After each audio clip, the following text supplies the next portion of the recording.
So what's up sa inyo mga paps? Ang video natin today is ituturo ko sa inyo kung paano maglinis ng spark plug. So kung gusto nyong matutunan yung proper way ng paglilinis ng spark plug, panoorin nyo lang tong video na to.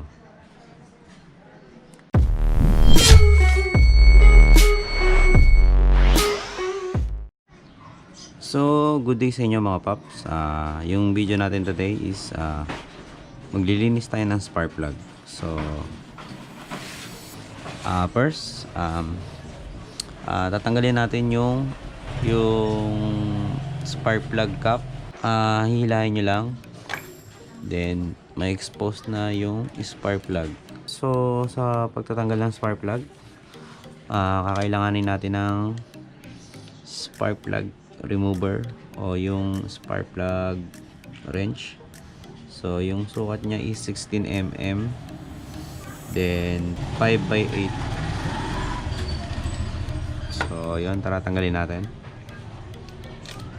So nga pala, first things mga paps is bago kayo magtanggal ng spark plug nyo is kailangan malamig yung makina.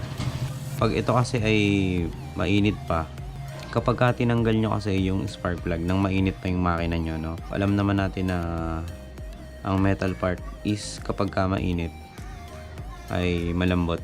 So probably kapag nagtanggal kayo ng spark plug na mainit yung makina, pwedeng masira yung thread nung socket ng spark plug. So kailangan malamig yung makina nyo. So tara, tanggalin natin. So pa-counterclockwise lang yung pagtatanggal. Then pag naluwagan nyo na is pwede nyo nang gamitan ng kamay.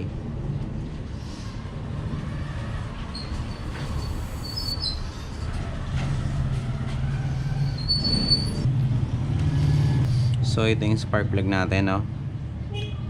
So kung papansinin natin siya is medyo golden brown or kulay kalawang yung tip niya, no? So good yung pagkatono natin dito. Gagawin natin, lilinisin natin to, no? Ginagamit kong panglinis dito sa spark plug is itong parang toothbrush na wire. So ito yung tinatawag na wire brush. So nabibili lang to sa mga Ace Hardware, sa mga hardware supply, meron na siguro na to. So, mga nasa 100 plus ata to.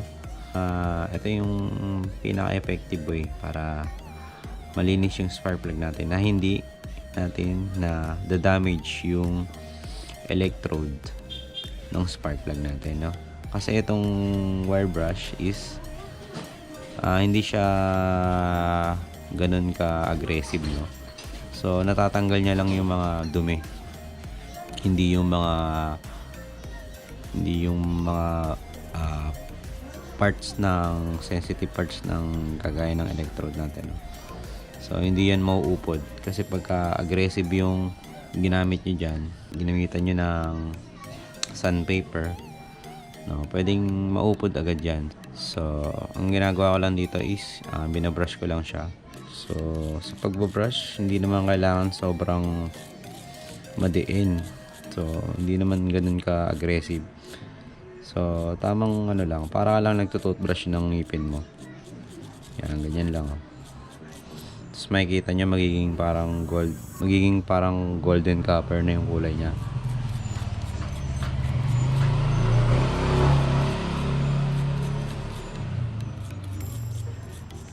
So kapag naman yung spark plug nyo is sobrang dumi na, punong-puno na ng carbon buildup, pwede nyo gamitan ng gasolina. Ibabad nyo lang doon ng mga 5 minutes, tsaka nyo gamitan ng wire brush.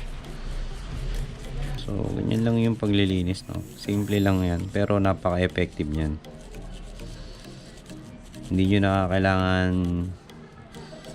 sindihan ng apoy or lihahin. Kasi pag ginamit natin yung liha dyan, may tendency pwedeng masira nyo yung electrode nya. So kaya ako hindi ina-advise na gumamit kayo ng sandpaper kasi mabilis maupod or pwede nyong masira yung electrode nya, no? So ayan, linis na. So okay na yan, no? Sige, teka lang, ano yung pa natin ako konti. So ayan na, malinis na, no? So yun mga paps, no? Pagkatapos nating linisin yung spark plug natin, bago natin siya ikabit is i-check muna natin yung spark plug gap nya between tip and electrode. So paano natin malalaman kung ano yung spark plug gap nya? Siyempre i-check natin dun sa service manual natin. Sa service manual natin nandun lahat nakalagay yung mga specification ng motor natin, no? Dito, ang sabi dito yung spark plug gap natin, which is yung 0.8 to 0.9 mm. So check natin yun sa filler gauge. So since wala ditong 0.8, ang gagawin natin is ipa-plus natin yung dalawang 0.4. So itong 0.4, 406 tsaka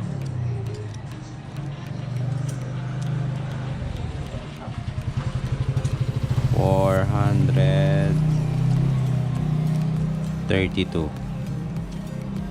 So 432 plus 406 is magiging 838.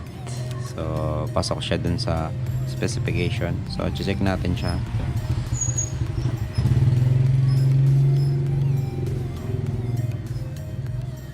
So yun, check natin, no? Walang resistance, no? I-check natin yung hanggang 0.900. Kunin natin yung 500 dito para maging 900 yung sukat. So 500.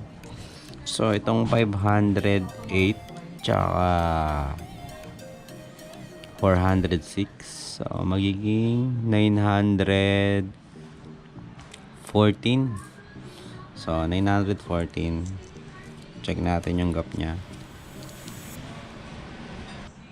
Merong siyang resistance konti, pero i-adjust natin siya ng kaunti. So sa pag-a-adjust nito is i-push nyo lang siya ng kaunti gamit yung itong plastic na pang ano natin, no? Pang brush. So yun, i-push ko lang ng kaunti.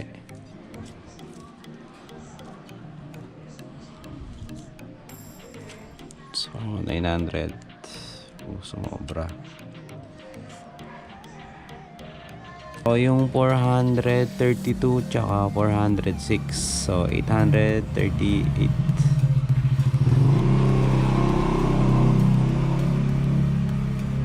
So yun, so 0.800 yung gap. So pasok pa rin yan dun sa specification gap ng spark plug natin, no? So yung gamit nating spark plug para dito sa XRM natin is ito yung nakalagay dun sa manual, yung NGK na CPR6EA. So yan yung stock na gamit dito. Pwede na natin tong ibalik dun sa motor natin, no? So yung mga ano ba yung mga positive effect nung malinis na spark plug? So andyan yung mas gaganda yung acceleration nyo, yung throttle response, mas magiging responsive siya. So yung fuel efficiency rin niya, yung fuel economy is gaganda rin. Less vibration din yan, kasi mas maganda yung sunog na tuloy-tuloy yung kuryente o yung sunog nung sa combustion natin, no? So Yun yung mga positive effect niya ng malinis na spark plug, no? So, tara, kabit na natin. So, bago pala natin ikabit is linisin lang natin yung sa kabitan ng spark plug natin, no? So, linisin nyo lang ng wire brush. So, yan, malinis na. Kabit na natin.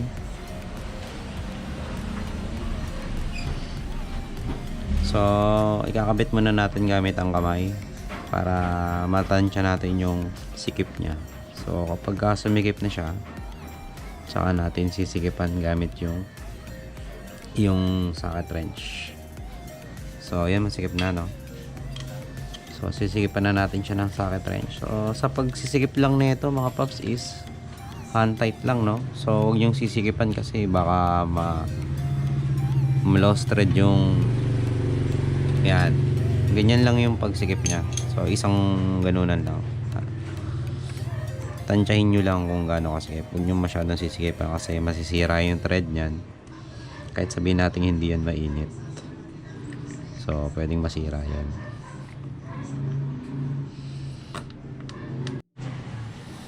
So yun mga paps, testingin natin yung motor natin, no? So start natin, no? So yun, ang ganda yung start nya, no? Isang start lang. So yun mga paps, okay na ulit yung motor natin, no? So nakita nyo naman na isang push start ko lang is nag-start agad siya, no? So walang kahirap-hirap. So cold start yun, nakita nyo naman, hinawakan natin yung makina nya is malamig. So yun, kung nagustuhan nyo yung video natin, paki-click yung thumbs up dyan. Then kung bago pa lang dito sa ating channel, paki-click yung subscribe button dyan. Then paki-click na rin yung notification bell button para ma-update kayo sa mga i-upload natin mga video. So hanggang dito lang mga paps, maraming salamat, God bless, ride safe. Had no need to fight tonight.